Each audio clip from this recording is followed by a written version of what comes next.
my friends, we stand on the brink of disaster, yet until now none have been willing to acknowledge it. For years now, a silent but unhidden menace has slowly emerged before our eyes, and now threatens to corrupt all we hold dear. I am, of course, referring to the entity known as the Bishonen. For years, the Bishonen confined himself to the safety of his habitats, shoujo and josei magazines, romantic comedy series, and whatever the hell Rumiko Takahashi felt like writing. But over the course of the past 2 decades, the Bishonen has spread out his influence, and can now be found in almost any series, even those with a largely male audience. Perhaps he has even taken up residence in your favorite manga. Check for the warning signs, including a slim figure, silky hair, a penetrating gaze, and overall feminine characteristics.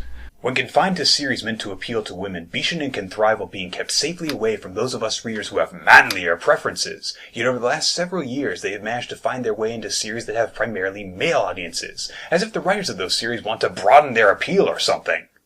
Is there anything that can be done about this pretty boy plague? Is there any hope that our collective masculinity can survive, or will it be drowned in a sea of Bishonen?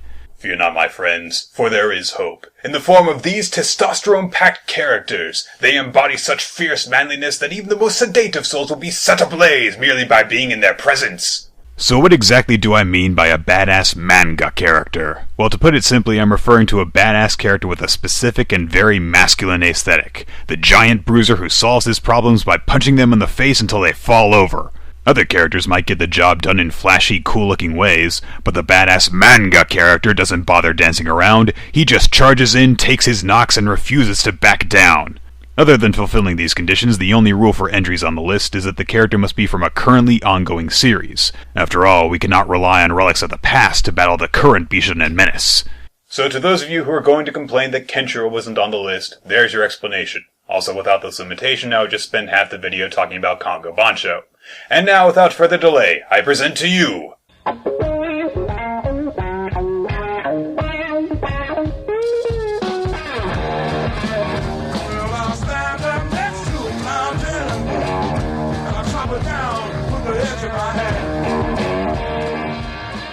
the top 5 badass manga characters.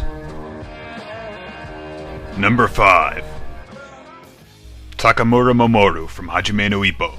It was difficult choosing which character would round out this list, but then I thought more about the reason I was considering Takamura at all, and I realized that that reason embodied everything that this list is supposed to be about, and I could not leave it unmentioned. Takamura is the man who first gets Ippo into boxing, and he's an immensely talented and knowledgeable fighter. Despite his gifts, Takamura is frequently characterized as a buffoon who never knows when to be serious, but his fighting record speaks for itself. 21 wins, all by knockout with no defeats. In fact, he makes it all the way to the Japanese Junior Middleweight Championship before he's even downed a single time. Of course, that accomplishment's nothing to Takamura since his eventual goal is to win the World Championship in each weight division up to heavyweight. With his original weight class, that means winning the world title 6 times. So far, he's done it twice, and his first world title match is one of the best and most brutal fights in the series' entire 20-plus year run. But put aside Takamura's official boxing record because it cannot stand up against this, the single greatest confrontation in any sports manga ever. Takamura fights a bear. He fights a bear, and he punches it in the face, and he beats it. I don't think this requires any further explanation. Takamura beats a bear into submission using his fists. This single action could have landed Takamura at the top of the list rather than the bottom, if it weren't for the fact that for so much of the series he's portrayed as a complete joke of a character. Takamura is so incredibly talented that even at his worst he can't be beaten, and unfortunately he's at his worst a lot. His frequently arrogant behavior causes Japanese boxing fans to become ashamed of him despite his greatness, and even in world title matches he has a tendency to pull pointless stunts. It's been years since Takamura got to do anything really impressive, so he can't be placed any higher on the list, but his sheer dominance in the boxing ring and absurd demonstrations of power outside it are enough for the number 5 spot. And seriously, he punched out a bear!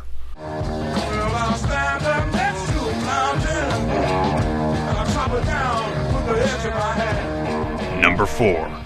Guts from Berserk. Take one look at this man and tell me he shouldn't be on a list like this. Guts is pretty much everything you would expect from a 90s antihero. Big, dark, scarred, muscular, and lugging around an absurd arsenal, including a repeating crossbow and a gunpowder cannon in his artificial left arm. And that's not even mentioning the gigantic sword he somehow manages to wield with ease. And keep in mind that Guts was using this weapon more than half a dozen years before Final Fantasy VII came out and helped to popularize the use of gigantic swords in fiction. Everything about Guts is meant to embody the strength of human will, from his appearance to his fighting style to his personality to, of course, his name. He's gruff, he's brutal, and occasionally he goes well beyond his limits in order to claim victory in the most vicious manner possible. Helping to emphasize this is his foil, Griffith, whose elegant and manipulative nature makes Guts seem just that much more straightforward and blunt. And holy crap is he a badass. Honestly, the main reason I don't put Guts higher on the list is because I still have quite a bit of catching up on Berserk to do. I only started reading the series recently, and I didn't feel comfortable with giving Guts a higher spot on the list purely based on word of mouth and first impressions. That said, from what I've seen, Guts is everything you could want in a manly protagonist, and I hope he continues to live up to my highest expectations.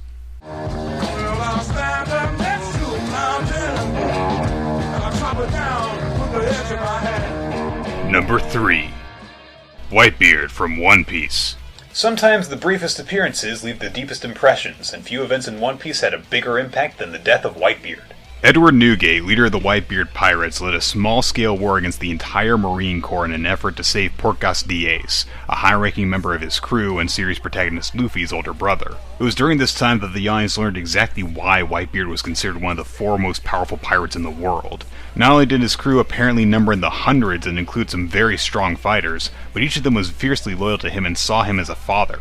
One of Whitebeard's best moments comes when one of his closest allies turns on him and stabs him through the stomach, only for Whitebeard to immediately forgive and embrace him, which not only renews the man's allegiance, but reinvigorates his entire crew to continue fighting. That sheer force of personality is impressive on its own, but Whitebeard backs it up with pure destructive power too.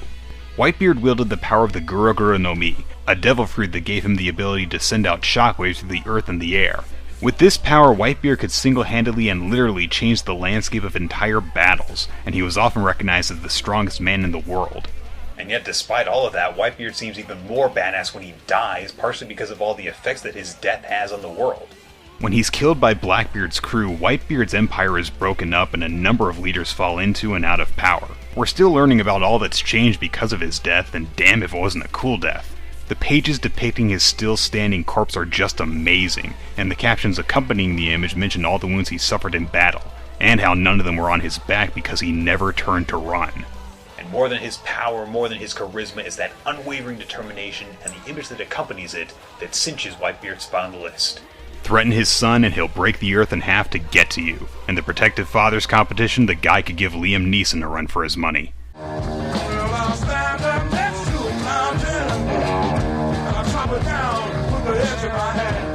Number 2. Toriko. Okay, be honest. Can you think of a profession more masculine than one that requires you to go hunting with your bare hands? As a gourmet hunter, Toriko's job is to capture difficult-to-obtain ingredients, which typically requires him to travel into dangerous environments and punch whatever creatures he finds in their ugly faces.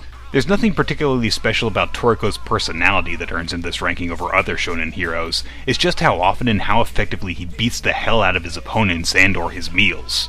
In some way or another, Toriko has done something that tops one of the accomplishments of each of the previously mentioned characters. Takamura beat up a bear, Toriko killed and ate a monstrous panda, and it wasn't even that big a deal.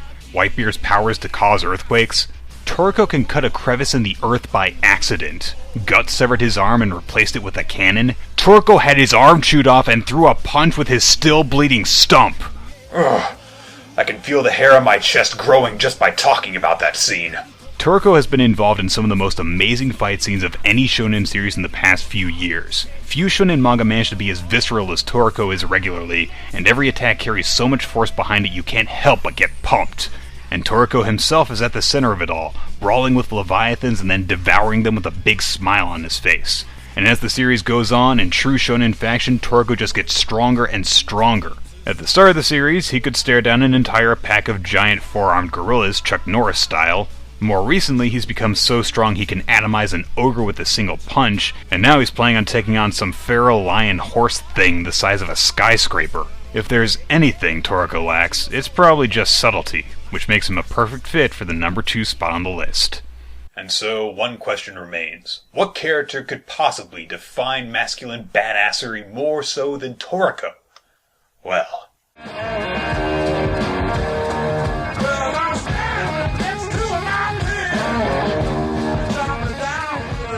the #1 badass manga character is...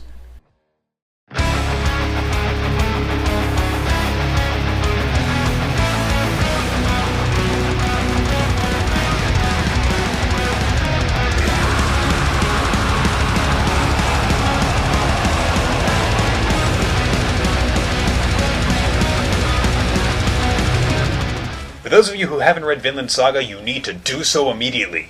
For those of you who have read Vinland Saga, this shouldn't come as much of a surprise. Vinland Saga is a historical fiction series set at the beginning of the 11th century when Vikings conquered England. In a series full of absurdly powerful warriors, Thorkel is the most powerful and the most absurd. Thorkel is a living legend, armed with an enormous axe in either hand, and he can typically be seen rampaging through enemy ranks like a lawnmower.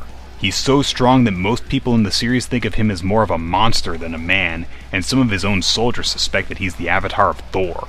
But what really makes Thorkel so great is just how much he loves doing what he does. As much of a remorseless killing machine as he is, it's difficult not to share in his joy as he goes around slaughtering his enemies. Thorkel relishes the joy of combat so much that he actually betrayed his fellow Danes by joining with the English, specifically because he was tired of victories coming too easily. Vinland Saga features characters with all manner of agendas, from personal vengeance to political power, but Thorkel doesn't care about any of that. He's just in it for the thrill of the fight. Because of this, it's pretty easy for him to change allegiances quickly. You just have to make sure to offer him what he wants, because you sure as hell can't buy his loyalty with gold. If you try, he'll call you scum to your face and sink your ship by throwing a boulder at it. There's seemingly no weakness to his psyche, not even arrogance, since he actually acknowledges that he's far from perfect and he regrets a past decision that could have made him an even greater warrior. He thinks that the greatest thing a man can achieve is to die in honorable combat, and he's perfectly happy to help people achieve that end. He doesn't tolerate cowardice, he doesn't take prisoners. If he's coming after you, your only chance to survive is to earn his respect in combat, typically by actually beating him. Then he'll let you live. As for those fingers you severed and that eye you gouged out, whatever. And to top it all off, Thorkel the Tall was a real person. Sure, any historical account of the Vikings is bound to be about as reliable as one about the Spartans, but still there is evidence that Thorkel was an important figure at the turn of the 11th century. Late in his life, he was even named Jarl of Denmark. I somehow doubt that he spent his days punching out war horses and launching grown men into the air with the force of his kicks, but who cares how realistic his portrayal in Vinland Saga is? Thorkel is awesome. He's one of the most entertaining manga characters I've encountered in the last several years, and on top of that, he's just such a badass. If reading about Thorkel doesn't make your Y chromosome pulse with inner power, then there is no hope for you. And that's all I can offer you, my friends. The rest is up to you. Until next time, hold the line against the Bishonen menace, and forget what they taught you in school. Always read right to left.